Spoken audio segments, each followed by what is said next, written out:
Hi, I'm John, and this is Scarlett the Four-Eyed Cuda. This is going to be a slightly different type of video because it is the introduction to my next series. We're not going to do any wrenching on the car today.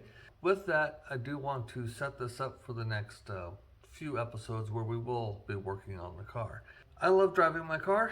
I love taking it to car shows, driving it around town. And if I park someplace at a park or something, people always ask, hey, how's she running? How's it going? Is it fun to drive? All those typical questions that you would get with a classic car. And I always say, oh, she runs fine. I enjoy driving her around. Typical answers.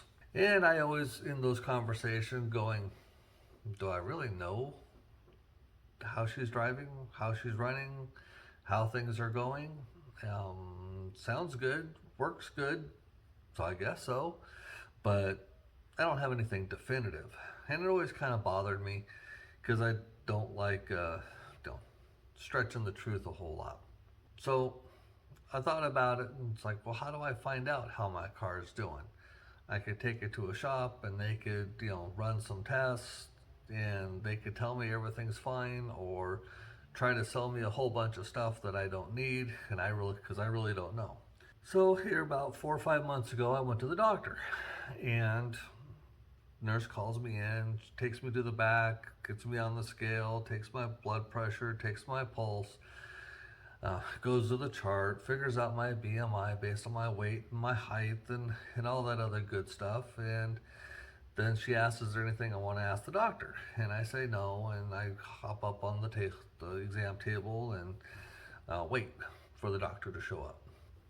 And while I'm sitting there waiting and thinking and trying to pass the time away, it kind of hits me. Vital signs. The doctor uses these vital signs, my blood pressure, my pulse, BMI, all those type stuff. EKG, I think my insurance wants one every year for some reason.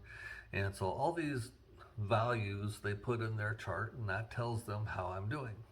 And this is essentially what I need for my car, because that would tell me how it's doing that, how it is running, how it's going. And then it's like, okay, well, how do I do this? It's an old car, 1971. There is no ODB2, there is no computer, there is no nothing that would give me a clue. So I'm going to have to build something or see if there's something off the shelf. So first instinct was off the shelf. I looked at various different systems. They're all very expensive. And I didn't want to spend that kind of money for something that I wasn't even sure was going to work and give me the output that I wanted. And they all seemed rather intrusive, meaning, I don't know if you've noticed or not, but there really isn't anything that I've done to Scarlett here, except for maybe the Dynamat that I couldn't just take apart in an afternoon or a day. And if I wanted to go to a full points car show and try to win, I could basically take her back to normal within a day, and everything would be hunky-dory. Swap out the alternator, swap out a couple other things that I've done, and no one would know the difference. So with that, I didn't want to cut into things, add a whole bunch of stuff that would become a problem. Mega Squirts make stuff, Banks make stuff, HP Tuners make stuff, Holly makes stuff. Everybody makes a computer nowadays. But a lot of them are ODB2 based because they're taking advantage of the current modern electronics that are in the car already. Mega Squirts is a standalone, Holly makes them standalone, Banks makes a standalone. But I started to look at the pricing of these things, and they start at $400, which isn't necessarily bad if it gave you something, but it's $400 for the computer. And then you have to buy the wiring harnesses, and then you have to buy the sensors. So by the time you get your sensors and your wiring, you're well over $1,000, and that's not what I want to do. So that took me down the do-it-yourself road. So how do I do it myself? Well, I'm going to need a computer. So a computer is just basically a piece of logic that evaluates ones and zeros. You know, sometimes they'll have analog, sometimes they'll have digital, sometimes they'll have both, but it just evaluates things. And if it has analog, it's using an analog to digital converter so that it puts it to digital so that the computer can work on it. Because digital, or all computers are digital in today's world. So if I'm going to do this and I'm going to get the computer, where do I start? I need to know what I'm going to hook up. And that'll tell me what type of computer I need. So obvious stuff, simple stuff first. Now voltage meter. You know, they've got them so cheap and easy now that the little cigarette lighter adapters will tell you your voltage. So that should be easy to do. So voltage monitor, fuel pressure monitor, oil pressure, temperature, transmission pressure and temperature, the coolant in the car, what temperature is that. Vacuum would be great to have, great for tuning the carburetor. Engine RPM. You got to know what your engine RPM is, because the next thing is your wideband O2 sensors. So your traditional O2 sensor is either plus or minus.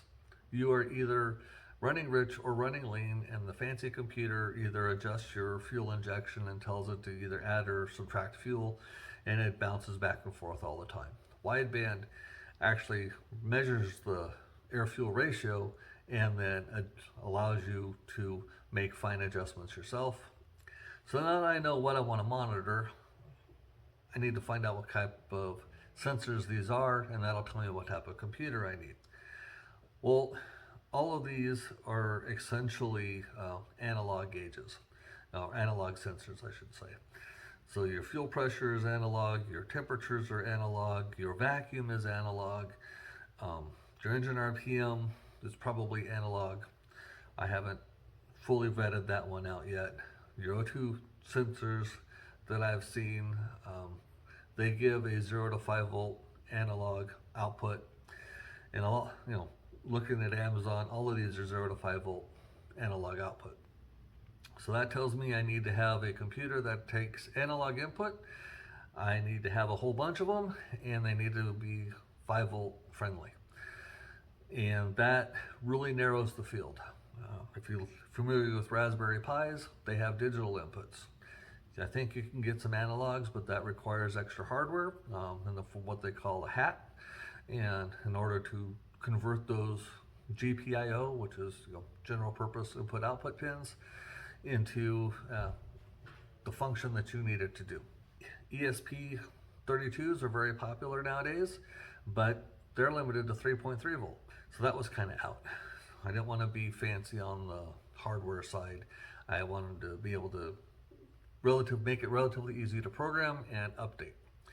So that took me to the Arduinos, and the Arduino has roughly 40 different models. Arduino is also open source, so there are a number of clone manufacturers. And so what I settled on was an Arduino Mega, because it has 16 analog inputs, 53 digital inputs, so there's plenty of connectivity to use. It has a 10-bit converters, so it gives me 10-bit gives me a 1024 values between 0 and 5 volts, which is pretty decent. And if I need higher resolution, they do make 12-bit and 16-bit add-ons that you can put on there that are relatively cheap. In order to program your Arduino computer for the car, you're going to need either a Windows, Linux, or Mac OS.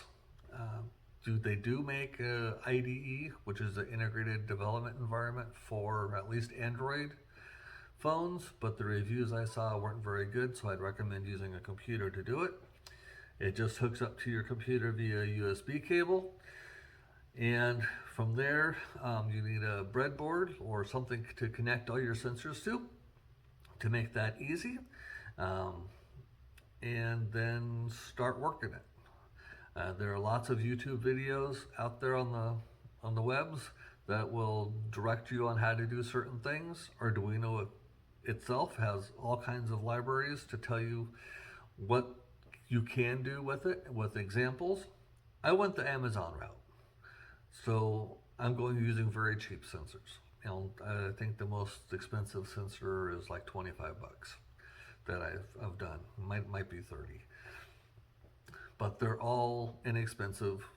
They're probably not the greatest gauges in the world, but it's a proof of concept.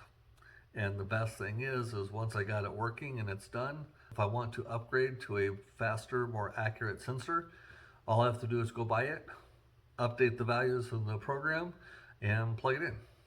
It's that simple, because all the hard logic's done and they all operate the same way, so there's nothing fancy that needs to happen. You just need to know your values. And I'll get to those as we cover those specific sensors. But it's essentially you need to know whether or not the sensor is a linear, meaning everything is on a straight line up, like that, or if it's logarithmic, meaning that it has a curved scale. And that will then tell you what type of logic you need to apply in your program in order to display the sensor value and put it to something that's meaningful to us. Because a lot of the temperature sensors are what they call thermistors, which are logarithmic, and they are a resistance based, which means that temperature X, they have resistance Y, and us seeing, oh look, I've got 1500 resistance on my coolant, and that tells me nothing. Well, what's 1500 equal? Well, that's where the math comes in, and that'll give you what temperature it is at Kelvin, and then you convert that to Celsius, and then you can convert that to Fahrenheit if you want. But Kelvin is awesome. There are no negative values. I think we should standardize on Kelvin. It would make things a lot easier. Also, because I went the Amazon route because they were cheap, 20 bucks or so, and I've got around 8 different things that I want to test. So that's only 160 bucks. Where if you're spending the $80, $100, $150, $180 sensor route, that's easily $640 to $1,000 just in sensors. And that's a lot of money for a proof of concept. So I've covered everything on the intro side of the fence. We've covered why I want to do it, why I want a computer. I want to know what my car is doing. I want to be able to read those sensors. I want to be able to record that to an SD card. So I'll know what those values are at any given time and day, and also what engine RPM they may be running at. So I know, oh look, my fuel pressure may be at 5.5 psi at idle through 2000 RPM, but as I increase from 25 to 3 to 3500 RPM, maybe my fuel pressure's dropping and maybe my fuel pump isn't keeping up. Well, I have no way of knowing that at this point. I'm not saying that's the situation I'm in. I'm just saying that's a possible use case of why I want to know what's going on. So I've covered everything that I think I want to cover in the intro, and then the next video we'll talk about the hardware, the setup, and the integrated environment, and so we'll hook up a voltage meter, we'll connect it up, we'll show that it functions, and that will be the first check mark on the vital signs list as we go through the list. There's probably going to be 5 to 10 videos on this, depending upon how aggressive I get. And some things can be grouped together, like all the pressure sensors or all the temperature sensors, and I may do that depending upon uniqueness. So I hope you enjoyed this new series. Yeah, I think I'm going to have fun making it, and I hope you find some value out of it.